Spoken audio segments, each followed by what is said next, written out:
welcome to CCHF Talk. In this series, you get to meet some of our strategic partners, people and organizations who help us do what we do, and to help us do it efficiently and effectively, and most importantly, faithfully.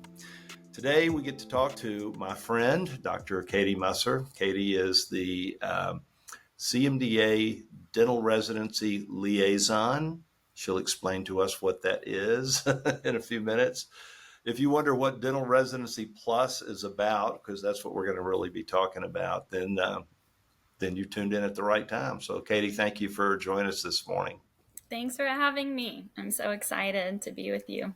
Yeah. So, Katie and I have some history together. We've spent a few years in the neighborhood, neighboring together and churching together, and working in the same buildings together and things like that. Katie, tell everybody a little bit about yourself. Sure. Well, I am a dentist and graduated about 8 or 9 years ago at the University of Kentucky. And I thought I would be just a single woman going on the dental mission field abroad. And then, as God often does, changed my story a bit. Brought David, my husband, into my life my fourth year of dental school, and we got married. And I met a man named Dr. Jeff Amstutz my third year of dental school, who was at the time about to start a Dental Residency Plus program in Memphis, Tennessee, as an opportunity to equip dental disciples for service, those who may be interested in using dentistry in a missional, gospel-centered way. And obviously spoke very directly to my heart, as that was the calling that I felt on my life, even as an eighth grader. So I tuned into that and came to Memphis and did a mission kind of vision trip before I graduated. And so when David and I started dating and then got engaged, David knew at that time that I was going to Memphis. So if he wanted to marry me, he was also coming alongside. So we moved to Memphis, and I did the Dental Residency Plus program back in 2016. And that's a 3-year program. So we knew we were locked into the neighborhood and the community for 3 years. And then we decided to stay an additional 5 years, and I stayed on board as faculty as well. And we grew our family and now have 3 daughters. Our third daughter was born with a medical complex genetic disorder, trisomy 18, and our lives were flipped upside down about 3 years ago. And we are now living and walking the caregiving journey with her miraculous life, and she is with us still today. So we have just recently this year moved back closer to family for some further support with her. But we are in Lexington, Kentucky now, and I serve on board with the Christian Medical and Dental Associations, as Steve mentioned, as the CMDA Dental Residency Plus Liaison, working more in an overseeing administrative role now, specifically for developing and supporting these Dental Residency Plus programs. Yeah. And we've really enjoyed walking a lot of that journey with you. You moved around the corner from us. We were kind of in an under-resourced, low-income neighborhood together, and lived there for those years, and got a chance to see the kids born, and got a chance to walk with you for a couple of years with little Izzy and just the complications there. But what a miracle your guys' lives have been, and what a miracle her life has been. What a blessing she is. We miss you guys really badly. So, yes. So anyway, all right. Not making this all about. Yeah, we can't talk about that, or I'll start crying. That's right. Yeah. So the dental residency program is one area that we have a particularly close partnership with CMDA in.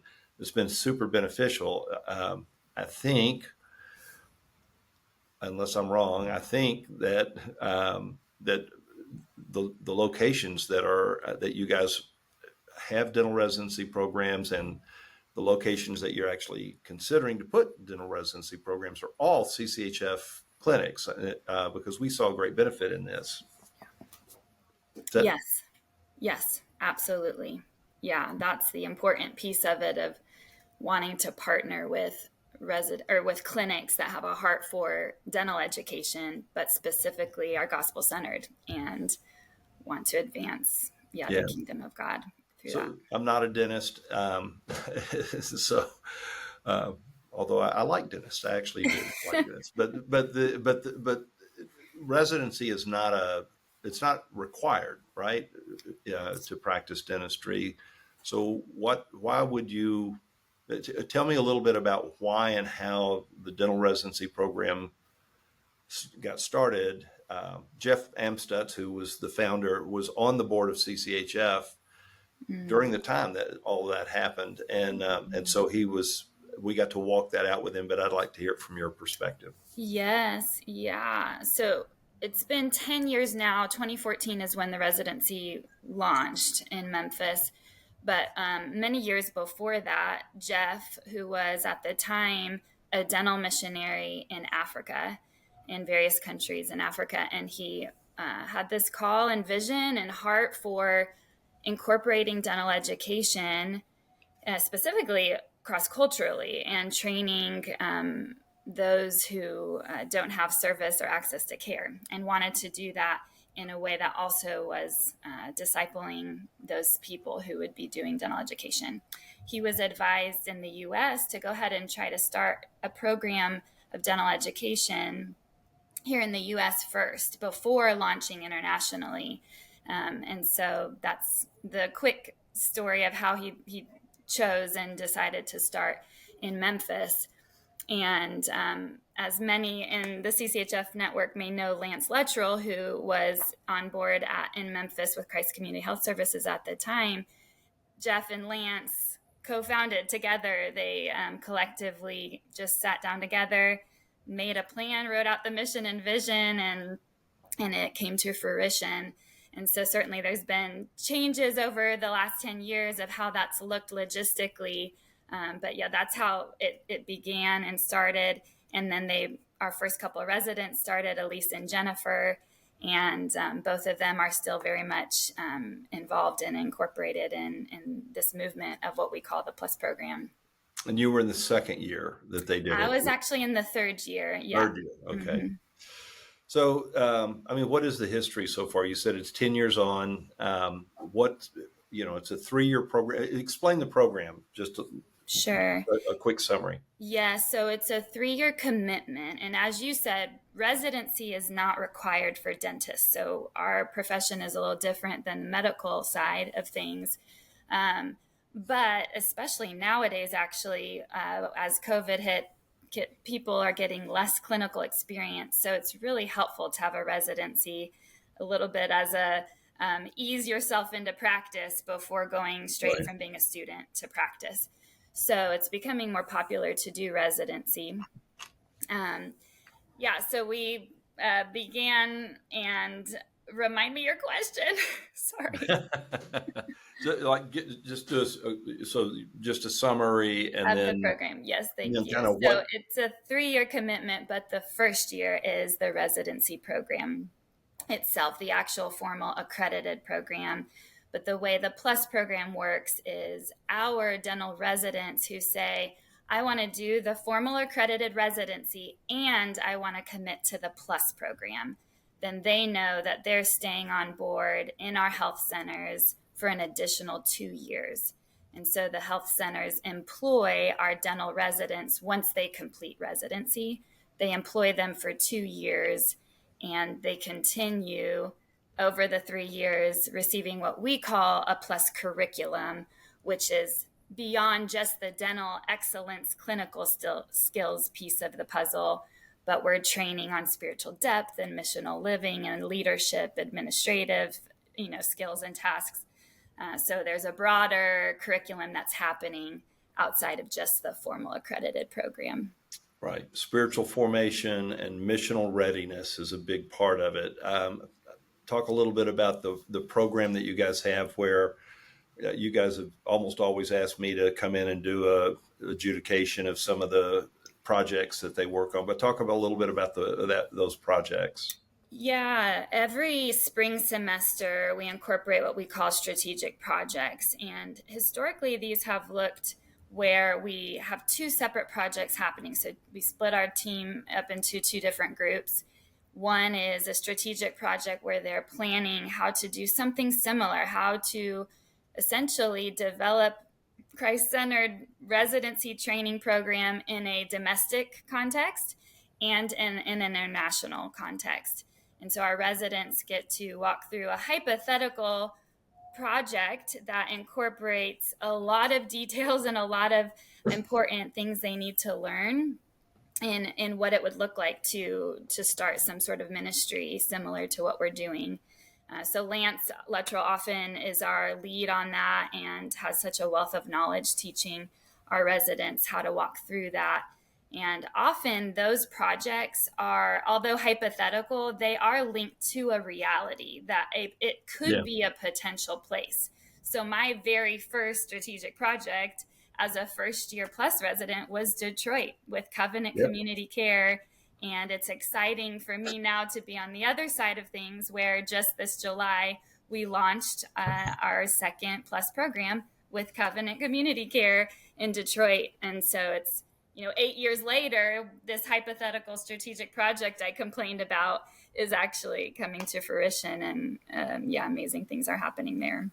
Yeah, and that's been the experience so far that I've seen is that the folks that go through the Dental Residency Plus program end up working in CCHF clinics and oftentimes doing some iteration of the project that they worked on. And that project is great. They learn about doing community needs assessments. They learn about evaluating current resources that are available to the populations, understanding the culture of the populations that they're going to be ministering to.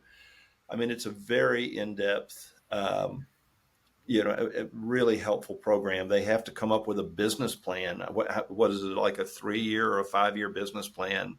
Yes. To go from nothing to a point of sustainability. And Lance is a great trainer in that.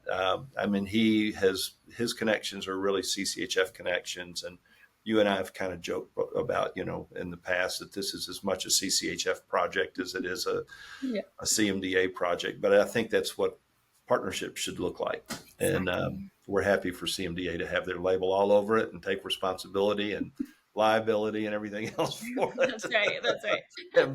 and we just enjoy the benefit of it. But my experience with working with graduate healthcare students is that a lot of people that go into medicine do it because they have, even if they're not Christian, a lot of it's altruistic motives, and most of the ones that are Christians whose faith are important to them will tell you, I went into medicine because I wanted to serve Christ missionally. That has not been my experience with dental students. Dental students, like, there are wonderful exceptions to this, but they tend, like, if I ask how many of you guys felt God's call to be a missionary and we decided to go into dentistry, very few hands go up.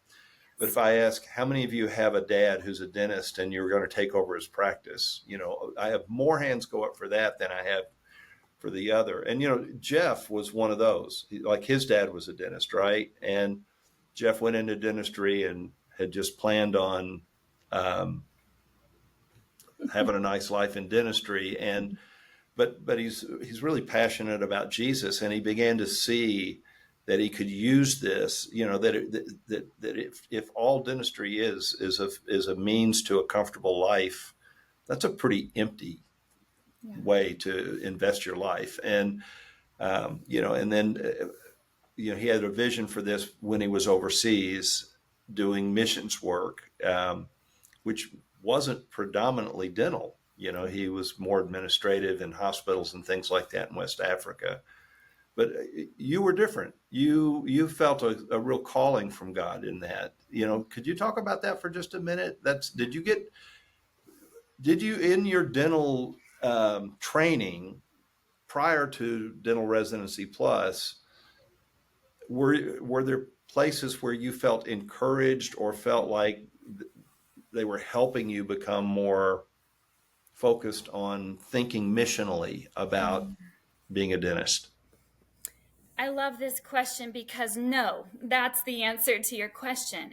It's heartbreaking. And this was, for me personally, in my story as a dentist, this is all I cared about. I still don't actually know how much a dentist really makes financially. Like, I just don't care about, that's not why I became a dentist.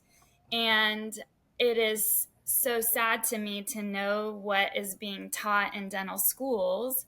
It is so much about changing your patient's perspective of value, because what they should value is that their dental work should cost them the price of a really expensive car, or what, like that was what I was taught in business class.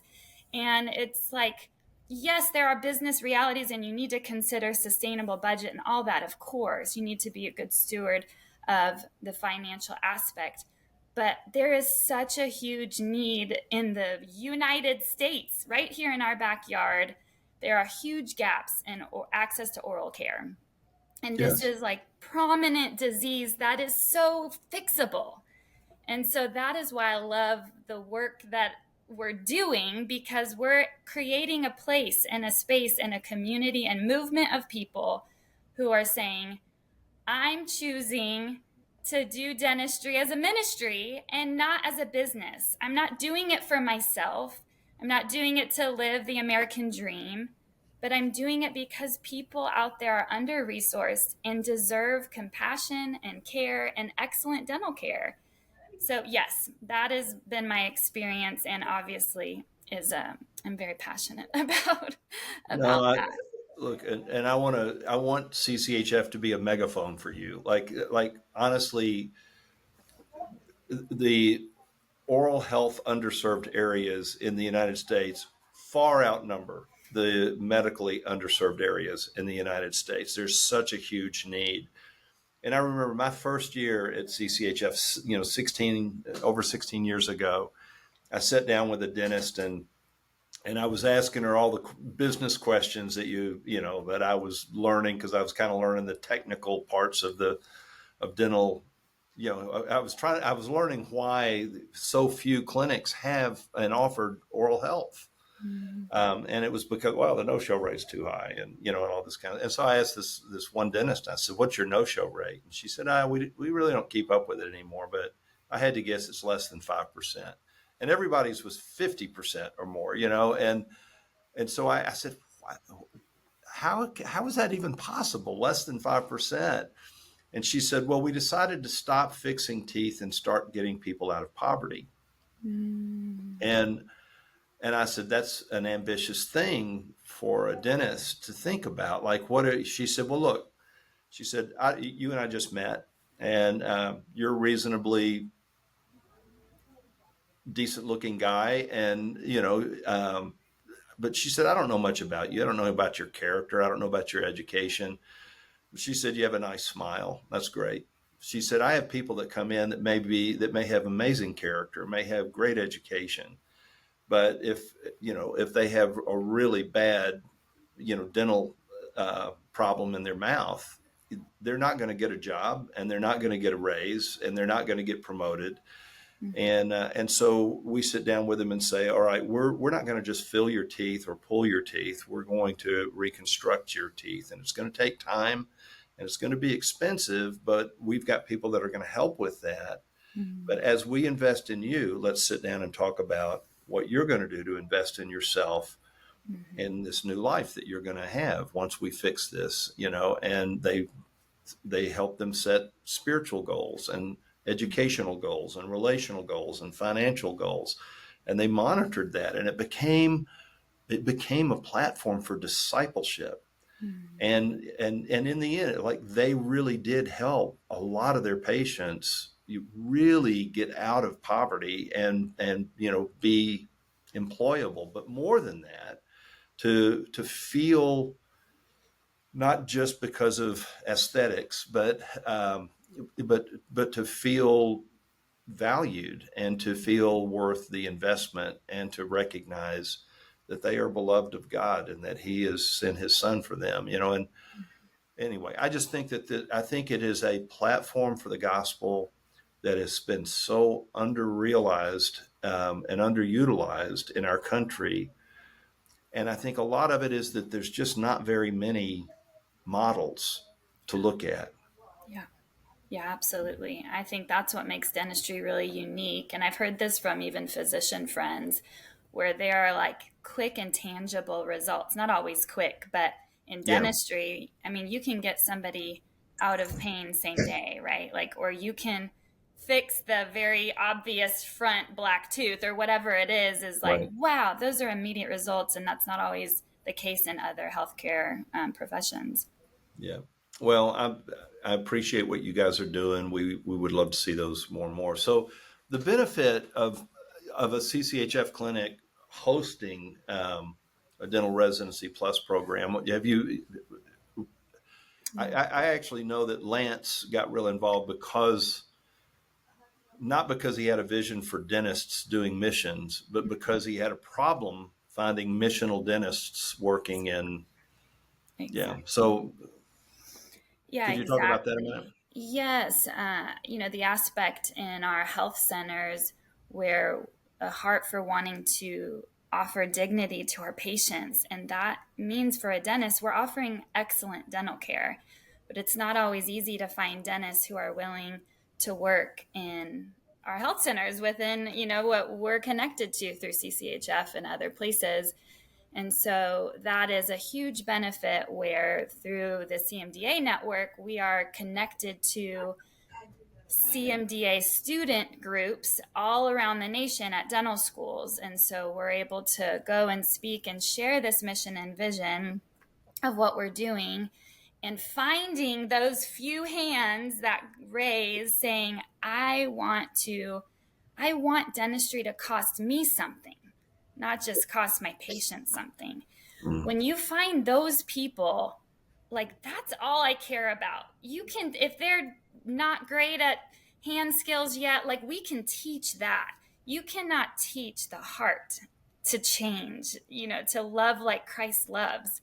yeah. And so been a huge benefit so far as what we're seeing, the people we're finding to come in and serve compassionate and high quality dental care to the under-resourced population and demographics we serve. And on top of that, because it's typically a 3-year program, then our health centers who may be struggling finding and recruiting dentists to be employed, well, you've got dentists that are committed for an additional 2 years to go ahead and continue to serve the patients that they're serving. And so that's been a helpful model for health centers as well, where they have guaranteed dentists that are coming on board Yep. year after year as we roll them in.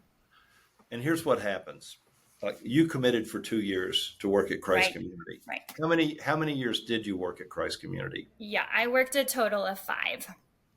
You worked 5 years. So you Right, worked more than double your commitment at right. Christ Community. And virtually almost every dental residency plus graduate that I know has worked, significantly longer, yeah, Mm-hmm. at where they were than their commitment was. And it helps to bring stability. It helps attract the right kind of, like attracts like. If you get a group of dentists that are thinking missionally in an organization, they attract other missionally minded dentists, whether they go through the dental residency Yes, program or not. Changes exactly. the culture of the Yes, dental program in your organization. yes, And it just brings stability. Honestly, you guys moved to Lexington when you did because of Izzy and the personal needs that you have with your daughter. You'd still be in Memphis yes, yes, if it wasn't for that. And so anyway, I just think that I know I've had some organizations say, well, like a 2-year commitment's not very long. It's like, we're really, how long are you getting your commitments from now? the turnover rate among dentists in CCHF clinics even is pretty high. And because it is challenging, difficult work, which if that's what you got into it for is wonderful. Yeah. But if you got into it because dentistry offers you a nice, comfortable lifestyle, you're not going to stay long. You're not going to last long in this type of work. Right. Let me ask you this: what are you when you are looking for host sites for dental residency plus programs? What are you looking for specifically? Yeah, certainly the two big things are, from a missional alignment aspect, we need executive leadership teams that are missionally minded, that have a heart Yeah. for sharing the gospel, praying with patients, that aspect, and also have a heart for education, that they're kind of willing to go through the hurdles it takes to develop a dental residency program, typically an accredited program. And that's easier said than done often. And you need the personnel, and that's the big hurdle we keep running into, is you have to have the leaders and the faculty available to start a program before we can start recruiting students to come in and be residents. Yeah. So how should people get in touch with you if there's an organization out there that says, I think we might be interested in this, we should at least talk about it. Yeah. Are you the person they need to talk to? You're the Yes. liaison. I'm the liaison. I'm the bridge. That's right. Yes, I am the person to start with. Absolutely. And yeah, and do this often, where we do like an initial meeting with various leaders in health centers. So there are two ways to reach out to me. One, if you want to learn more about the program, you can just visit dentalresidency.org. That'll take you to our website and give more details than what we talked about today. And then you can also just email me directly, katie.musser@cmda.org. There is an inquiry form on the website for health centers. So that's another way those inquiries go straight to my email as well. Great. And if they can't remember that, they can always contact CCHF, and we know That's you right. well. Yes. So we're working very closely with you guys.